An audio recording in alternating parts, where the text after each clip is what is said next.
ใจท้ายปีซอก2สั้นจากน้ำดื่มหัวเสือมูลค่าหลายกว่า 2.5 ตื้อกีบ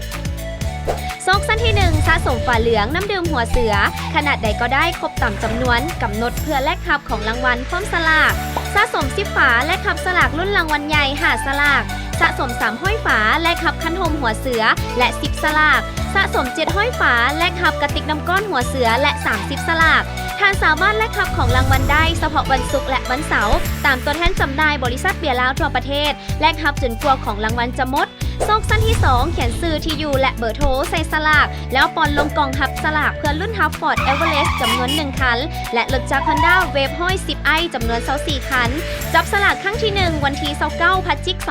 ายน2019และครั้งที่2วันที่31ธันวาคม2019เริ่มตั้งแต่วันที่1พฤศจิกายนจนถึงวันที่28ธันวาคม2019เท่านั้นหมายเหตุพนักงานผู้จัดงานตัวแทนจำหน่ายบริษัทเบียร์ลาวและครอบครัวแมนบอสามารถความรายการแลกรางวัลและรุ่นฮับโชคนี้ได้